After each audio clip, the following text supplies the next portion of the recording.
we're just going to be going through the RE documents library very quickly so you can get an idea of where all of the documents you need are for the cohort, as well as where to find documents that your writers might need and all that kind of stuff. So if you are having a hard time finding the RE documents library, just go over here to the search.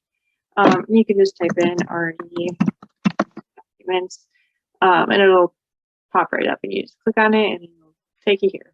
I highly recommend favoriting this folder. And you do that just by clicking the little star over here. It'll be gray, but when you click it, it'll be yellow like this. I like to use drop downs in my favorites over here. You don't have to. I just find that it's easier organizationally to have a little drop down. So you don't have to do that, but it is helpful to do. So now we'll just kind of look through some of these folders and show you what's going on. So obviously this is the main folder here. You'll be able to find, recordings to meetings in this folder, some message templates. This is more for the management side of things as we're making files and transferring them over to other folders, so you don't need to worry about this one in particular. The expectations stuff, and again, this is one you don't have to worry about, but the ones that you'll really be referencing a lot are the resources for REs, resources for writers that REs need, and the revisions checklists. Those are the three that you'll probably use the most. This one is pretty self-explanatory. It's all stuff that you could need as an RE. Things like, how to best manage your time, how to kind of gauge if something is suitable for MVP or not with content rating, some additional resources, just about what we do in general. I do want to point your attention to acronyms and jargon, as well as commonly referenced books. These are very helpful for editors, across NDP. We get a little jargony around here purely because of how many things are going on at once. So if you just take a look in here, you'll see, some commonly used words, phrases, acronyms, stuff like that, to kind of help you navigate. And don't be afraid to ask if you ever come across something that isn't in this, just ask. And the commonly referenced books are all just books that we kind of reference a lot, just in meetings and passing, everything like that. And this truly has everything that you would ever want in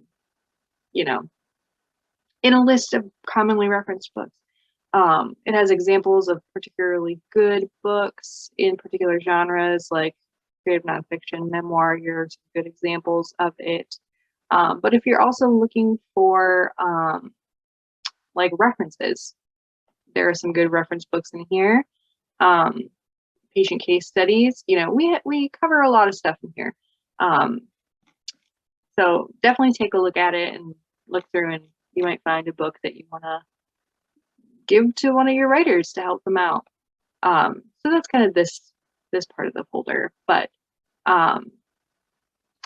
there is also the resource for writers that REs need.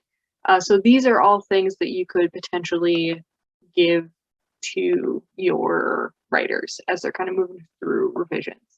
The main things that you want to do here is to make sure that you never lead a writer directly to the RE documents library or any of its subfolders, subdocuments, whatever.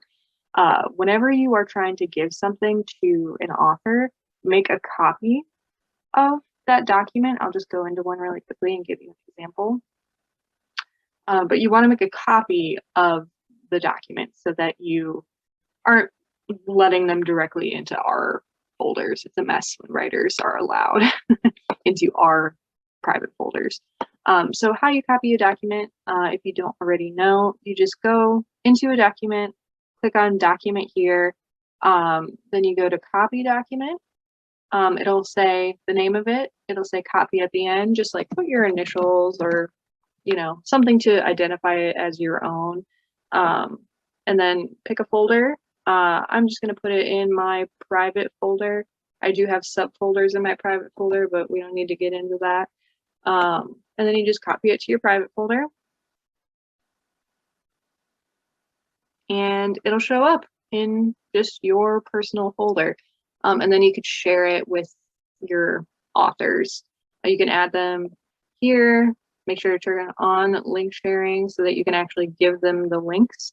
If you don't have link sharing on, using the @ symbol and then typing the name of the file will usually ensure that it never shows up. So do make sure that you have the shareable link on, just so that we can all see the document with the appropriate link and all that good stuff. So yeah, that's kind of how you copy a document over.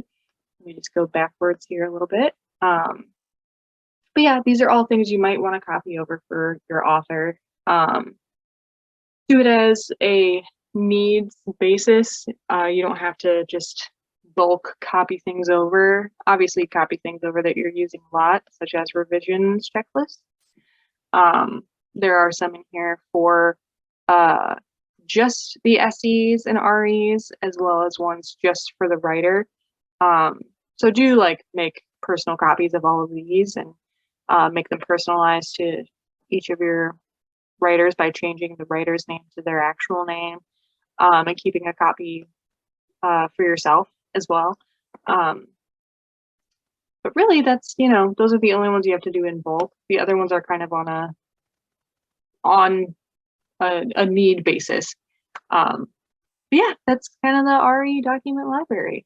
Good luck with the rest of your training, and we'll see you around.